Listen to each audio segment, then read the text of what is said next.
Tunisia's president has fired the prime minister and frozen parliament's activities after violent demonstrations over the country's pandemic and economic situation. Two witnesses told Reuters news agency that military vehicles surrounded the Tunisian parliament building late on Sunday. The president also lifted the immunity of all parliament members Sunday and said he would name a new prime minister in the coming hours to bring calm to the country. Thousands of people defied virus restrictions and scorching heat to demonstrate in the capital of Tunis and other cities. The largely young crowds chanted slogans calling for the dissolution of parliament and a new election. The witnesses said people who had gathered nearby the parliament building cheered and sang the national anthem as military vehicles began to surround the building.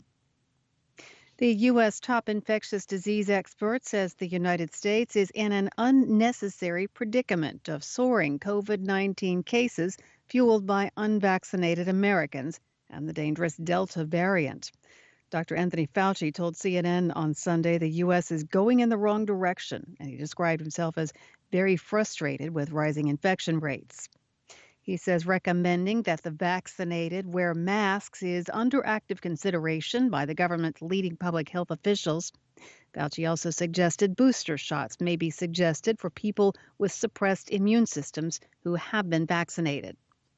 German Chancellor Angela Merkel's chief of staff said on Sunday he fears the number of new coronavirus cases in Germany could soar to 100,000 a day in about 2 months unless many more people get vaccinated, and those who refuse may face restrictions. Israel hit Gaza with airstrikes on Sunday after incendiary balloons launched from the Palestinian enclave caused fires in the Jewish state. There were no injuries reported on either side. The Israeli strikes targeted an open area in northern Gaza and a militant training site belonging to Hamas rulers in southern Khan Yunis, according to Palestinian security sources. The strikes came after Israel cut by half the fishing zone off the blockaded coastal territory. That's a common response following projectile attacks by armed groups in Gaza. Israel's army had no immediate comment on the airstrikes. But the military branch responsible for civil affairs in the Palestinian territories, known as Kogat, said the fishing zone had been reduced from 12 nautical miles to 6. Earlier Sunday, Israeli firefighters said they extinguished brush blazes at 3 spots in the Eshkol region near the border, blaming incendiary balloons as the cause. On July 12th, Israel announced it was re-expanding the fishing zone off Gaza and allowing additional imports into the Palestinian territory. But at that time, it warned the measure could be reversed in response to fresh unrest. Ethiopia's Amhara state on Sunday called on all young people to take up arms against Tigrayan fighters who are battling the Ethiopian military and forces from all of Ethiopia's other 9 regions. The call for mass mobilization against Tigray People's Liberation Front, or TPLF, fighters expands the 8-month war and instability in the Horn of Africa country. Amhara's military says TPLF fighters are now attacking the state. Calls to the TPLF spokesman for a comment weren't answered. The TPLF rules Ethiopia's northernmost region, where war with the Ethiopian military erupted in November. 3 weeks later, the government declared victory when it captured Tigray's capital, Mekelle. But the TPLF kept fighting. At the end of June, the TPLF seized control of Mekelle and most of Tigray after government soldiers withdrew. This week, the Tigrayans pushed their offensive to Afar, the neighboring state to the east, where they said they planned to target troops from the Amhara region, fighting alongside the federal military in the area. Thousands of people have died in the fighting, and around 2 million have been displaced. Iraq's Interior Ministry said Sunday the Islamist militants believed to be behind last week's deadly suicide bombing of a Baghdad market had planned more attacks. The ministry released photos of 5 suspects arrested, including 3 brothers, after last Monday's attack that, according to the official toll, killed 30 people and was claimed by the Islamic State group.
Hi, thank you for watching.